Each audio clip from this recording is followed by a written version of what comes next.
right, so let's start with the big picture. The first thing, and these are kind of just mamsy-pamsy, kind of loose concepts, and none of these are going to surprise you. None of them you need to write down. None of this is all that earth-shattering. But most times, it's more helpful to be reminded than it is to be instructed, isn't it? If you just knew everything you should have known by now, you wouldn't need to learn anything new.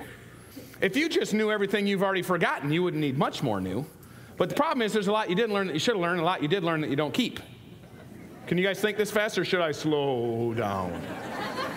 Okay, so one of the things about communication is it should be clear. It should be clear. And in my position, I have some fun because I receive a lot of communication in a lot of different forms, and we'll go through some of those. And one of the funniest ways is people's emails. I receive some of the most inscrutable emails that you've ever seen. I had an email come in the other day, and I had to show it to Terry. I'm like, Terry, I cannot figure out what this guy is saying. And it starts off, you're tracking with him a little bit, and then, I mean, it's just, I can't figure out what this dude's saying. So have you ever had an email like that? Like you just can't possibly, or you ask 3 questions and they don't answer any when they respond? Or you ask 3 questions and they answer yes?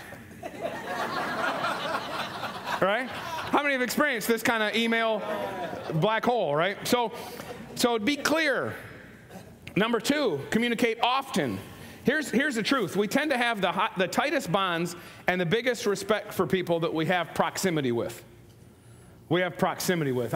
I know that when I get to see someone more often, when I get to communicate with them more often, I know more about them. They're a little bit more on my radar screen. I feel tighter with them when we communicate more often. So one of the big things in your communication category is be a communicator. Communicate often and keep yourself in circulation in the places where you're supposed to. Number 3, honest. Communication better be honest.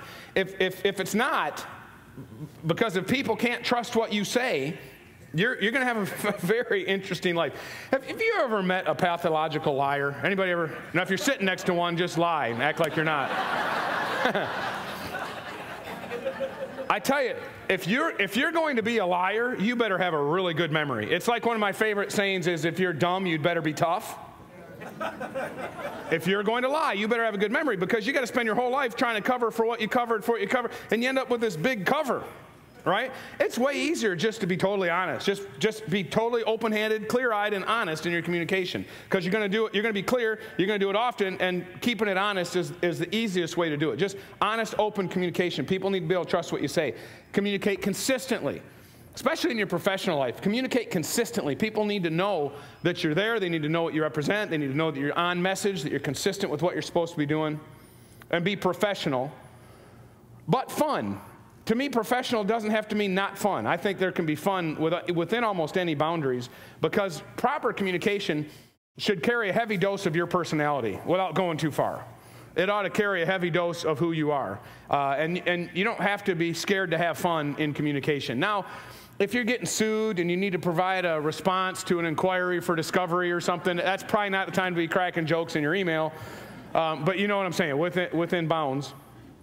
And how you say things are critical. Just like the opening sentence about stealing the money, how you say things is just almost as critical as what you actually say. For instance, when your wife says, "How do I look?" Not does my butt look fat in this dress, to which you should answer, does my face look dumb on this head? That's the only appropriate response for that particular communication, right? Shuts it right down, and you haven't committed to anything at that point. But when your wife says, "How do I look?" and you can say a little 4-letter word, F-I-N-E. And that, very dangerous, that could go wrong. Based on how you say it. You say fine. There's a life coach, one of the life coach ladies, and I'll always tell her, "Man, you did fine up there. You did fine. Quit worrying about it. You did fine." And she hates the word fine, and I always forget. And she's like, "You know how I hate the word fine." I'm like, "Oh, sorry. You did stupendously, wonderfully, powerfully well," because she's really good. But she doesn't like, the word fine to her is like a lie, like fine. "How do I look tonight, dear?" "Fine." Fine. Or you could say, "Fine." Right? See the difference? So how you say things is critical. How about this one? "I'm sorry." How many have ever gotten that, like, remember Fonzie? Anybody watch Happy Days? Any of you old enough to watch Happy Days? And he couldn't say he was sorry. Remember that? He couldn't get himself to say it. You finally get that word up past the choke point, and you say it wrong, and it was worse than if you hadn't said it at all. How many have ever had that happen? Because it doesn't sound like I'm sorry. All right, I'm sorry. That doesn't sound like you're sorry at all. It sounds like you're done fighting. You're ready to quit fighting, but you're not sorry at all, right? So there's a right. So how you communicate is infinitely important.